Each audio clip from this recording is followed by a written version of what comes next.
3 مقام پر آئی ہے صحیح بخاری میں، 2148، 2150 اور 2151۔ صحیح مسلم کے اندر بھی یہ روایت 3 مقام پر، 1020 پر، 1408 پر اور 1413 پر۔ سنن ابی داؤد میں بھی 3 مقام پر، 2080 پر، 2176 پر، 3437 پر۔ پھر سنن ترمذی کے اندر یہ حدیث 2 مقام پر، 1134، 1190 اور 1222۔ سنن نسائی کے اندر بھی یہ 3 مقام پر آئی ہے، 3239 پر، 3240 پر، 3241 پر۔ اور سنن ابن ماجہ کے اندر بھی یہ روایت 3 مقام پر، 1867، 2172 اور 2175 کے اوپر۔ روایت کیا ہے؟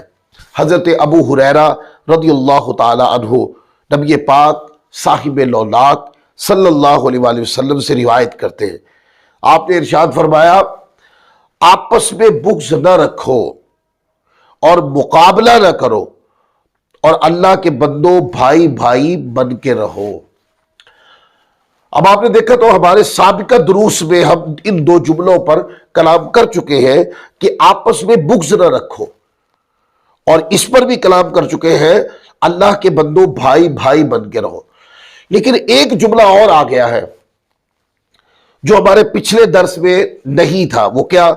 کہ آپس میں مقابلہ نہ کرو۔ اب پہلا جملہ کہ بغض نہ رکھو، یعنی کہ وہ جو انتقام لینے والا بغض کہتے ہیں کہ دوسرے کے بارے میں برائی دل میں رکھنا اور انتقام کے حوالے سے متحرک رہنا، ایک تو دوسرے کو برا جاننا اور دوسرا انتقام، شدت کی آگ بھڑکتی رہنا اندر، انتقام لینے کے جذبات ہونا۔ نہیں، حضور فرماتے ہیں مقابلہ نہ کرو، یعنی کہ اگر کسی نے تمہارے ساتھ سختی کی ہے تو مقابلے میں اس سے بڑی سختی مت کرو، یعنی اینٹ کا جواب پتھر سے مت دو، بلکہ اینٹ کا جواب رحمت سے دو۔ آپس میں جائز گفتگو کرے، مطلب بھی جائز پیمانے منتخب کر لے، اس پر گفتگو کر لے۔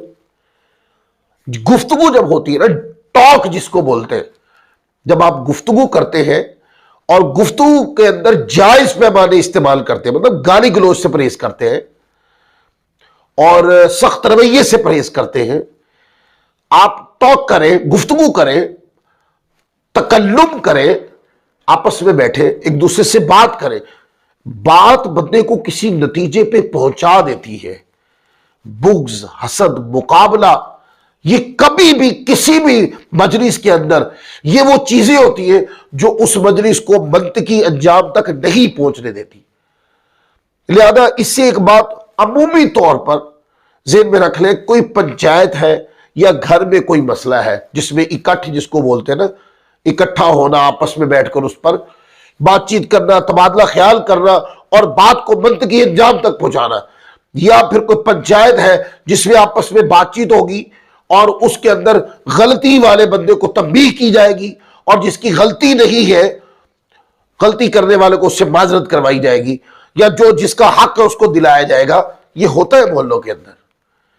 جو بھی پنچایت میں بیٹھے یا گھر کے کسی اکٹھ خاندانی اکٹھ میں بیٹھے، اس میں ایک بات ذہن میں رکھ لیں، گفتگو کے جو بندہ اس پوری بیٹھک کو، اس پوری پنچایت کو ہیڈ کر رہا ہے، وہ پہلے قاعدے مسلط کر دے کہ یہاں پر جو پیمانہ ہوگا گفتگو کرنے کا وہ یہ ہوگا کہ گفتگو میں گالی گلوچ نہیں ہوگی، گفتگو کے اندر سخت کلامی نہیں ہوگی، آپ کسی کا نام نہیں بگاڑ سکتے ہیں، آپ بغیر دلیل کے کسی پہ الزام نہیں لگا سکتے ہیں، جو بھی بات کرنی ہوگی آپ کو دلیل کی زبان میں کرنی ہوگی۔ اور دوسری بات یہ ہے کہ گفتگو کے اندر اب مقابلہ بازی پر نہیں آئے گی۔ یہ چیزیں جب پنچایت میں اکٹھ میں گفتگو کے دوران آ جاتی ہے تو دوستو وہ گفتگو شدت پسندی کا شکار ہو کر لڑائی جھگڑے پہ ختم ہو جاتی ہے، وہ اپنے منطقی انجام یا کسی صلح صفائی یا کسی بھی جائز نتیجے پر نہیں پہنچتی۔ اس لیے حضور علیہ السلام نے فرمایا مقابلہ نہیں کرو۔ اگر مقابلہ کرنا یہ بھی ایک طرح کا حسد ہی ہے، یہ بھی ایک طرح کا بغض ہی ہے۔ مقابلے کا مطلب یہ ہے کہ انتقام لینا ہے، جو تمہارے پاس ہے وہ بھی چھیننا ہے، تم سے بڑھ کر آگے آنا ہے. اگر تم نے ایک گالی دی تو 2 دیں گے, تم نے ایک مٹا مارا تو 10 ماریں گے. تو اس کے نقصان کیا ہوگا؟ اس کا نقصان یہ ہوگا اختلاف شدت پکڑتا جائے گا, اختلاف کی نوعیت بڑھتی چلی جائے گی, نقصان در نقصان ہوتا چلا جائے گا. اور وہ جو چھوٹی بات تھی, جو موضوع اختلاف تھی, وہ جھگڑا بن جائے گی, جھگڑے سے آگے لڑائی بن جائے گی, لڑائی سے آگے قتل و غارت گری کی طرف چلی جائے گی. تو جب بھی آپ اخلاق گفتگو کے اندر آپ اخلاق کے پیمانے توڑتے ہیں تو اس کا مطلب ہی یہ ہوتا ہے کہ اس گفتگو نے اپنے انجام تک درست طریقے سے اپنے جائز مقاصد کو حاصل نہیں کرنا ہے. لہذا ان ساری باتوں کے اوپر غور کریں. حضور فرماتے ہیں بغض نہ رکھو, مقابلہ نہیں کرو, آپس میں بھائی بھائی بن کے رہو. اگر آپ کے بھائی کو کچھ زیادہ دینا پڑے نا تو اپنے بھائی کو دے دو, پر جھگڑا کر کے لڑائی کر کے اس سے زیادہ لینے کے حوالے سے لڑائی مت کرو, بلکہ اس کو زیادہ دے دو. اس سے اللہ تبارک و تعالیٰ تمہیں اجر زیادہ دے گا.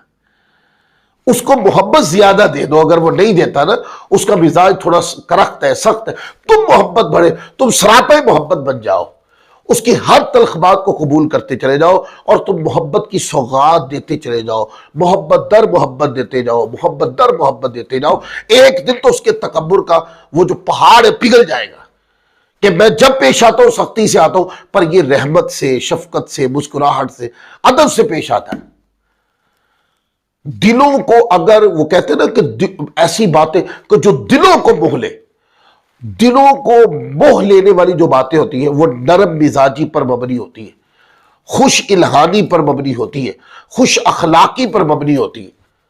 یہی وہ باتیں جو دلوں پہ اثر کرتی ہیں. صوفیہ فرماتے ہیں کہ وہ باتیں جو دلوں پہ اثر کرتی ہیں وہ نرم مزاجی والی, خوش اخلاقی والی, جس میں دوسرے کے لیے اہتمام کیا گیا ہو, عزت کا, دوسرے کے لیے فائدے کا اہتمام کیا گیا, دوسرے کے لیے عزت دینے کا اہتمام کیا گیا ہو, اور نرم مزاجی, بردباری, خوش اخلاقی, خوش الہانی سے کی جانے والی باتیں ڈائریکٹ دلوں پہ اثر کرتی ہیں, جس سے دل بدلتے ہیں. وہ پر اخلاق باتیں ہوتی ہیں, ان کے اندر مقابلہ نہیں ہوتا, وہ باتیں بغض سے پاک, حسد سے پاک, غیبت سے پاک, چغلی سے پاک, وہ بالکل پاک ہوتی ہے. ان باتوں میں دوسرے کے لیے گنجائش ہی گنجائش ہوتی ہے, ان باتوں میں دوسرے کے لیے محبت ہی محبت ہوتی ہے. حضور کی تعلیم یہ